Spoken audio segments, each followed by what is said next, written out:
Ma'am, meron po kayong bisita. Sino? Andun po. Via, welcome back. Kamusta ka? Well, let me see. Nakulong ako for murder, assaulted in my cell, and was almost murdered myself. Ano sa tingin mo? I am so sorry you went through that. Really? Kasi hindi mo man lang ako pinuntahan, kinamusta. Di ba magkaibigan tayo? Pero iniwan mo ako sa ere. Via, mahirap malink sa taong nakakulong. Let alone a murder suspect. Yeah. Tatandaan ko yan kapag ikaw na sa posisyon ko. Oh, come on. This is nothing personal. It's business. And speaking of business, kailan ka babalik sa Pacifica?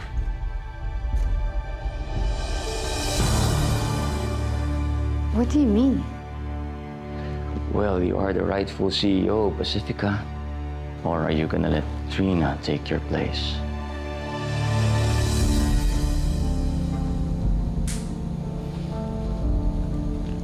Kailangan kong patunayan muna sa board na inosente ako bago ako makabalik ng Pacifica.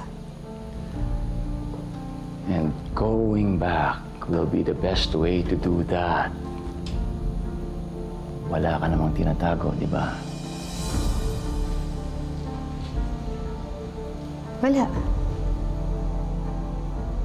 But you know, it doesn't matter because for sure yung board, wala nang tiwala sa akin. Then, make them trust you. Alam mo, mas lalo silang mag-a-assume na guilty ka kapag hindi mo binalikan ang posisyon. At kung sino man ang nambintang sa'yo, eto ang gusto nilang mangyari. Tumiklop at magtago ka.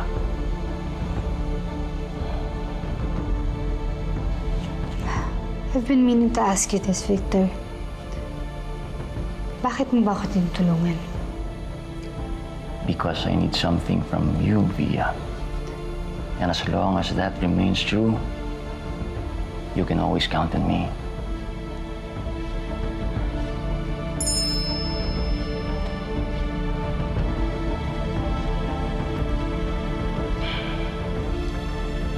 I have to go.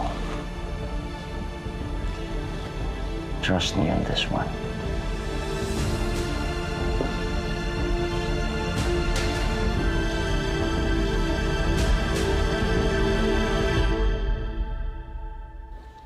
Hello? Celso? Oo, pasundo na ako. Okay na. Sige.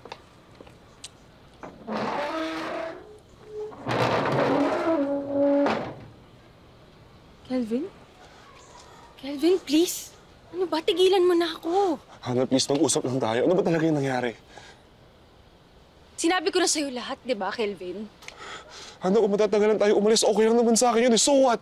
Willing ako mag-antay, please. Hindi mo kailangan iwanan, please. Komplikado lahat, Kelvin. Komplikado. Hindi mo ba naiintindihan yun? Hana, ano ba komplikado? Mahal kita. Mahal mo ako. Ano komplikado doon? Ano mahirap doon? Ano ba totoong dahilan, Hana? Walang ibang dahilan. Hindi ako alis dito hanggat di mo sinasabi sa akin yung totoo, Hana.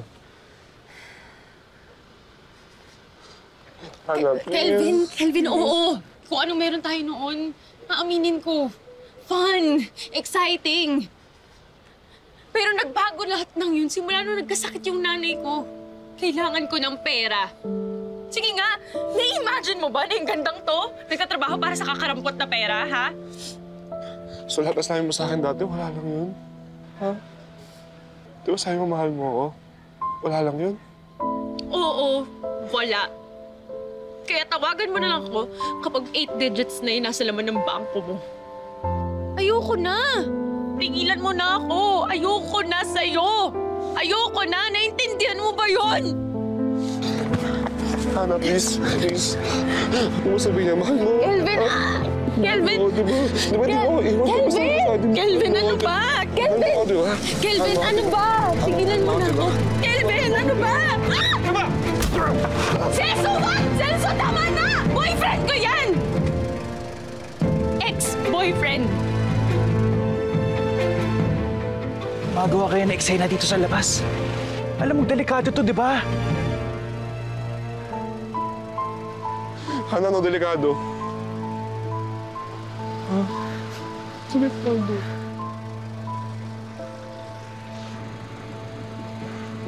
Celso, sige na, iwan mo muna kami. Kahit saglit lang.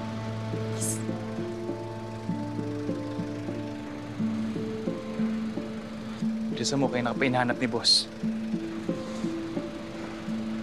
Ano, mag-usap na tayo dito. Kelvin, ano ba?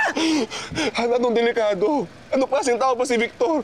Kung ganun lang, Hana, delikado, sumama ka na sa amin. Palang, please. Ang ibig sabihin nun, baka malaman ni Daddy kung anong meron tayo. So, paano yung pangarap natin? Paano yung pangarap natin? Tigilan mo na ako, kailangan mo na mag-move on kasi hindi ako sasama sa'yo. Yung mga plano natin,